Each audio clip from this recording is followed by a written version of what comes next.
ನಾನು ನಿಮ್ಮ ವೀರೇಶ್ ಕನ್ನಡಿಗ. ನಾವು ಇಲ್ಲಿ ಅಂತಂದ್ರೆ ಕುಂಬಳಗೂಡ ಆರ್ಡರ್ ತೊಗೊಂಡು ಕೂತೀವಿ. ಕುಂಬಳಗೂಡಲ್ಲಿ ಎಷ್ಟೋ ಸುಮಾರು ಒಂದು 2 ತಾಸು ಕೂತಿದ್ದೀವಿ. ಆಮೇಲೆ ಚಂದನ್ ಬಂದರು. ಬ್ರೋ ಒಂದು ಏನಾರು ಹೇಳು ಒಂದು ಜ್ಯೂಸು ಮತ್ತು ಪಪ್ಸ್ ತಿನ್ಕೋ ನಮ್ಮ ಚಂದನವ್ರು ಕೂತರು. ಅಲ್ಲೇ ಕೂತಿದ್ವಿ ಕುಂಬಳಗೂಡಲಿಂದ. ಅಲ್ಲಿ ಸುಮಾರು ಒಂದು 2 ಅವರ್ ಕಾಯ್ದಿದ್ದೀವಿ. ಎಷ್ಟು ಚಂದ ಪಪ್ಸು ಜ್ಯೂಸ್ ಕುಡಿತಾ ಇದ್ದಾನೆ ಚಂದನ್ ಅವರು. ಕೈ ಮಾಡ ಮಾಡ ಏನು ಬ್ರೋ ಏನಾಗಲ್ಲ.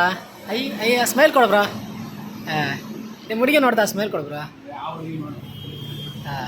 ಏನಪ್ಪ ಅಂದರೆ ಮೊನ್ನೆ ಆಂಬ್ಯುಲೆನ್ಸ್ ಬಂದಿತ್ತು. ಎಲ್ಲಿ ಅಂದ್ರೆ ಬನ್ನಾರಘಟ್ಟ ರೂಟಲ್ಲಿ ಆಂಬ್ಯುಲೆನ್ಸ್ಗೆ ಯಾರೂ ದಾರಿ ಮಾಡಿಕೊಡಲಿಲ್ಲ. ಸುಮಾರು 4 ಕಿಲೋಮೀಟರ್ ಟ್ರಾಫಿಕ್ ಜಾಮ್ ಆಗಿತ್ತು. ನಾನು ಬನ್ನಾರಘಟ್ಟ ರೂಟಲ್ಲಿ ನಾನು ಟ್ರಾಫಿಕ್ ಜಾಮ್ ಕ್ಲಿಯರ್ ಮಾಡಿಕೊಟ್ಟಿದ್ದೀನಿ. ಸೀರಿಯಸ್ ಇತ್ತು. ಅದಕ್ಕೋಸ್ಕರ ಯಾರು ಬಂದರೆ ಆಟೋದವರು ಮತ್ತು ಬಸ್ನವರು ಕಾರ್ನವರು ಆಂಬ್ಯುಲೆನ್ಸರ್ ಬಂದರೆ ದಯವಿಟ್ಟು ಎಲ್ಲರಿಗೂ ಸೈಡ್ ಮಾಡಿಕೊಡಿ. ಸುಮಾರು 3 ಕಿಲೋಮೀಟರ್ನಿಂದ ನನ್ನ ಗಾಡಿ ಸೈಡ್ ಆಗಿಬಿಟ್ಟು ಫುಟ್ಪಾತ್ ಮೇಲೆ ಹೋಗಿ ಪೊಲೀಸ್ಗೆ ಹೇಳಿಬಿಟ್ಟು 3 ಕಿಲೋಮೀಟರ್ ಕ್ಲಿಯರ್ ಮಾಡಿ.